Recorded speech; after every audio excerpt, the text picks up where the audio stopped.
Welcome to a new Team CGC 9.8 video. So today I want to talk about some budget alternative CGC 9.8 comics. Because if you're like me, you kind of find yourself a bit priced out of the market nowadays on some of these big 9.8 key issues. Yeah, so today I just want to think of some really cool alternatives in the 9.8 to consider. Alright, first book up here, I got an Amazing Spider-Man 300 in the CGC 9.8. A good example of a book that's, out of reach financially for most people and completely understandable. Seeing some recent sales, $6,215, $6,799. I think it's kind of heating back up here getting into the Venom 2 movie release. So thinking of some alternatives for Amazing Spider-Man 300 in the 9.8. And just to clarify, I'm not recommending these alternatives over the main book. It's just, if your budget's not enough, these ones are cool. But if you're really serious about investing in comics, the main books we'll talk about are kind of the ones to target, to be honest. But an alternative here, let's have a look at Venom #1 from 2017. Yeah, I want to talk about the Todd McFarlane sketch cover for this one, too. It's first appearance of new Venom, Lee Price. So in this sketch cover, it's basically a sketch of the cameo of Venom from Amazing Spider-Man 299, which I think is a really cool idea. And yeah, in the 9.8, this one's definitely more affordable, certainly, than Amazing Spider-Man 300. 130 9.8s in the blue label. That's not looking too bad at all. 35.7% is the 9.8 ratio. So of all graded copies in the blue label, only 35.7% of them are 9.8s. That's great for a 2017 comic. So this one's looking like a really good, relatively rare 9.8. I saw one recently sell in a blue label for $423. I think that's a great price to aim for, actually, for this one in the blue label. There's a lot of Signature Series books of this one out there too, but in that blue label, right around $400. I saw them go closer to $500 before. So I think at that price, it's a good, affordable alternative Venom book in the 9.8. So a couple other quick ones for Venom. Spider-Man Adventures #10. This one, there's actually only 9 9.8s out there. It's first full appearance of animated Venom, and he's on the cover as well. So with only 9 9.8s, maybe consider this one in the raw. But this is one off and on as a Venom fan. I've wanted this one. And then probably the most obvious alternative here, a Venom Lethal Protector #1. First solo Venom comic. That's a really cool 9.8 to think about as well. All right, next book for one that's a bit out of range for most people, I think. An Incredible Hulk 340 in the 9.8. Yeah, classic Todd McFarlane cover. Just me being a big McFarlane fan, I really wanted all these Todd McFarlane covers in the 9.8 when I started collecting. So recent price for this one, $1,495. This one even got up there to kind of that $1,700, $1,800 level a few months ago. There's sort of speculation off and on of, X-Men's coming back, maybe Wolverine and Hulk is going to fight, that kind of thing. So that this book benefits from that. But $1,500, pretty expensive right now. So a great alternative, I think, for Hulk 340 is a Wolverine 155. Yeah, a bit of a passing of the torch issue where you got the new hero, Deadpool, here with the reflection of Wolverine in the claws where, it's Wolverine with Hulk reflecting in the claws on Hulk 340. Yeah, just a great cover, too. Rob Liefeld doing the cover, creator of Deadpool. That's a bit of a bonus for this one. 179.8s in the blue label, a 1 of 170, 62% the 9.8 ratio. And I saw one of these sell recently for $149.99. I think that's bang on fair value. I know when Deadpool kind of heated up there, 3 to 6 months ago, there seemed to be more hype when they sort of announced that Deadpool's coming back to the MCU, likely. I saw a few of these sort of go around that 200 level, but, I think right around 150 is still doable. And this was one, 3-4 years ago, I picked this up for $60 it was or something like that. So, but still, I think this one deserves to kind of be trending up nicely, and it is definitely a cool alternative to Hulk 340. All right, next one here. Big Batman key. Batman, The Dark Knight Returns, #1. Yeah, so first appearance of Carrie Kelly in this one, Girl Robin. Kind of like the first modern appearance of Batman where he just becomes a total badass and doesn't care about anyone's feelings kind of thing. So Batman, The Dark Knight Returns. It's kind of selling right around 2,000. Surprisingly, I don't know if this really heated up in the past few months here and I missed it, but Go Collect has it for $2,600. But that doesn't seem correct. I'm looking on eBay and there's one, I think, for sale right now for $2,000. So I think sort of $1,800 to $2,000 is doable on this one. But thinking of some alternatives for Batman The Dark Knight Returns. I got that one over here. A lot of books out today, so.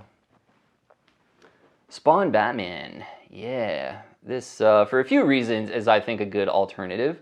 Yeah, you get Spawn in there, but if Spawn's one of your, these are kind of two of my favorite heroes here together, which is a bonus for me. But Dark Knight Returns cover homage a bit. You see kind of the bolt in the background. And Frank Miller does the story on this book. So you get, a little bit of Frank Miller action on this one. Spawn Batman, 276 9.8s in the blue label. This is one of my favorite books. I got two of them in the 9.8. White pages, 45.2%, the 9.8 percentage. Saw one recently sell for $112.50. So definitely just a fantastic, affordable one. Yeah, even when I was recommending that one like a year or two ago, it still was about $100. So it hasn't appreciated much, but I just think it's a fantastic one at the price. You can always consider some more classic Batman books. I have all these. I didn't bring them out. It's just too many books to bring out. But you might want to think about Killing Joke. Definitely way more affordable than Dark Knight Returns #1. Batman 366, classic Joker cover, or Batman 404, Year 1, Part 1. Those are all going to be less money than Dark Knight Returns in the 9.8, considerably less money.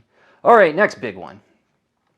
Amazing Spider-Man 252. Yeah, this is one. I really like to recommend this one. I just think this is going to be a great investment grade 9.8 comic to have over time. Amazing Fantasy 15 cover homage, so you kind of get a little bit of a taste of first appearance of Spider-Man. And it's tied for first black costume, this one, but just a cover that everyone just sort of remembers. So right now, saw one sell for $1,980. I believe that was a direct version. This one's the newsstand here. This is lucky. Lucky I have this one in the newsstand and the direct. Yeah, this is just a no-brainer kind of investment grade book from the 1980s. So we covered this other one here. That's an alternative for Amazing Spider-Man 252 on, what was it, the underrated video we did a few days ago. Amazing Spider-Man 539. Yeah, Return of the Black costume. I bought mine for $85. I didn't even look at the prices this morning, to be honest. But I think right around $85 is a fair value for this one. Cool cover, 738 9.8s. 82.5%, the 9.8 percentage. So definitely an affordable one that still can get your black costume fix with that one. All right, I'll grab this one here, move something around. Next one, big key that's run up in price. A Wolverine Limited series, #1. Yeah, this one, seeing a few sell this morning. One sell for $941. There were a few of them that I kind of sold in the last few months here that I saw for like $1,100. So now getting over the 1,000 mark. Yeah, wow. This is one, there's quite a few 9.8s of this one out there, like 2,900. Like there's a lot of them. And I always sort of noticed that. I was able to kind of luckily grab one like 3 years ago. It was $275, just to give you an idea of kind of how far the market has come along. But an alternative for Wolverine Limited series is, I think, a great one, is a Wolverine #66. Wolverine version 3, #66. First Old Man Logan storyline in this one. Yeah, just a great alternative, affordable alternative to a Wolverine Limited series. There's 541 CGC 9.8s in the blue label for Wolverine 66. First Old Man Logan. 48.7%, the 9.8 ratio. And there's been quite a few of these. I was sort of surprised to see the volume of how many are selling, right around the $225 mark. I think there's a seller or two that has them right at that mark, and I saw it was probably at least 5 of them sell in the last month or two. So Wolverine 66 is kind of a cool sleeper. Yeah, first Old Man Logan. A lot of Wolverine key issues have really just run up in price. I think you get that one around $200, $225. That's a really good value. And certainly a budget alternative compared to Wolverine Limited Series #1 in the 9.8. All right, another big book that's getting pretty expensive, admittedly. New Mutants 98. First appearance of Deadpool. Great cover, super collectible. Saw one recently sell, I think it was in an auction, for $1,799. Yeah, I think, if it's looking absolutely fantastic, maybe people are paying up to $2,000 for this one, but sort of 1,700 to 2,000 is the range for New Mutants 98. Pretty expensive, so I think a really good alternative. Where's this one? Did I bring it out? Okay, I didn't bring this one out. I do have this one though. It's a Deadpool #1 from 1997. Yeah, first appearance of T-Ray and Blind Al. This one's just it's a really cool 9.8, and it's actually quite relatively rare in the 9.8, where I always thought it was a really good value when I purchased mine. Like 175-ish was the price in the 9.8. There's a 518 9.8s of this Deadpool #1 1997. 27.7% is the 9.8 ratio. That's really favorable for a book of this age and from 1997. A lot of that has to do, this is a king size or a giant size book, and a lot of times you get easier kind of spine ticks on these king size type of books. So nice relative rarity in the 9.8 for Deadpool #1, and seeing one sell for $350. So I think this one's a pretty cool value. If you're a big Deadpool fan, it's a good alternative to a New Mutants 98. Although, you know, you want a New Mutants 98 for sure. Maybe you might have to settle for the raw or a lower grade if you know, the 9.8s are out of your budget. Okay, last one here. One that's gotten pretty expensive, certainly. Star Wars #1 in the 9.8. So glad I ended up buying one of these when I did. Mine was about $950, like 2-3 years ago now. So seeing one recently sell, Star Wars #1, $5,650. So yep, The Mandalorian happened, and a lot of other things happened with Star Wars, and it really heated up, certainly. And then throw on the coronavirus with that, where every book sort of heated up. This one's really expensive now. So two alternatives. I got one sort of in the modern age, because the modern Star Wars books are, you know, are really popular right now too. So one of the modern ones I really like is Star Wars Jedi Mace Windu. It's a first appearance of Asajj Ventress, and I think, you know, it's probably a good bet that they're going to come out with a female villain that just completely kicks ass and looks really cool. And Asajj Ventress is basically that. Yeah, she's got kind of the dually wieldy lightsabers, looks awesome. I could totally see her just being in a new Star Wars movie, you know, by Disney in the next 10 years or whatever. Just everyone loves her and this book explodes.